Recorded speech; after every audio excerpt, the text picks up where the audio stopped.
Ayan, good morning mga idol. Ayan, maaga tayo nagising ngayon alas 4 kasi dumating yung kaibigan natin na si Elmer, si Mimi. Dahil mayroon kaming catering ngayon sa Ipilan Nickel Mining Corporation sa Barangay Maasin, dito sa bayan ng Brooksfield dahil anniversary nila.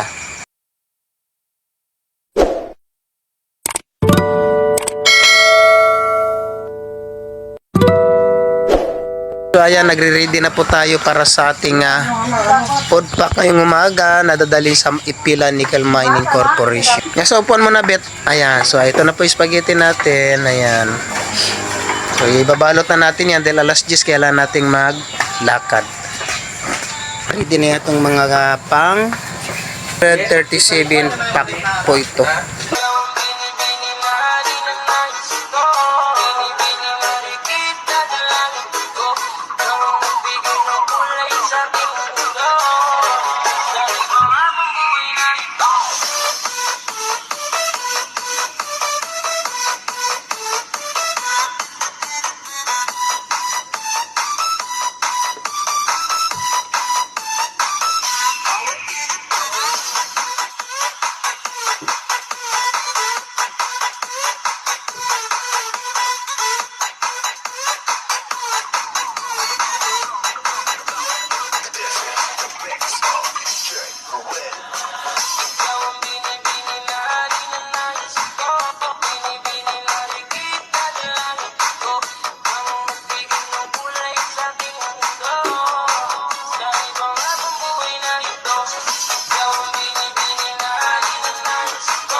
Ayan guys, preparing na naman kami ng para sa aming pack lunch ngayong tanghali. Ayan, 337 packs sa Ipilan Nickel Mining. Kaninang umaga nakita niyo puro pang morning snacks yon, mga spaghetti.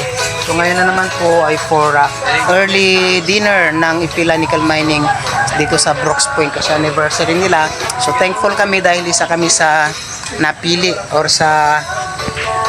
ng Ipilan Nickel Mining para mag-cater sa kanilang anniversary. So thank you so much. Thank you Lord. Nakipili ko kami ng Ipilan Nickel Mining. So nagpiprepare na naman kami dahil mamaya-mayang alauna ay deliver na naman namin ito sa kanila. Ngayon is 10 o'clock in the morning. So nakaprepare na, tapos na kami mag-prepare ng pang merenda. So pang lunch na naman, ay pang early dinner na naman ang prepare namin ngayon. Ayan. So ayan guys, magde-deliver na kami ng unang batch ng pagkain doon sa Ipilan Nickel Mining. Kasama natin si Beth, saka si Calix, at siyempre yung ating poging driver. Anong pangalan mo nga kuya? B-boy po. Si B-boy, ayan. So guys, ayan, deliver muna kami ng merenda. Babalik ulit kami mamayang alauna media para na naman sa early dinner ng Ipilan Nickel Mining. So nandito na tayo, ayan, nandito na tayo sa Ipilan Nickel Mining. So doon igaganapin yung program dyan, pagpupunto doon dyan. Ay, nakatakip ko kamay mo. Yan, dyan po gaganapin yung program. Dyan po kami magdidistribute ng pagkain. Nandito na po kami ngayon. Yan. So ayan, pupunta tayo doon sa kanilang budiga kung saan idadrop natin yung merienda. Yan. So ayan, nandito tayo ngayon. Tago-tago natin camera, baka bawal. Ayan, so dito lang yata. So dito natin idadrop yung pagkain. Ayan, pabalik na naman kami sa bayan, sa resto. Naka-deliver na po kami ng aming merienda. Hindi kayo mag-picture taking ito sa mga... Hindi ko nga sure eh. Baka bawal, medyo maikot sila Pasensya natin ito yung nakapag-picture taking. Patago lang yung video natin kanina dahil baka bawal, medyo maikot kasi yung ang mining company. Ayan. Ayan.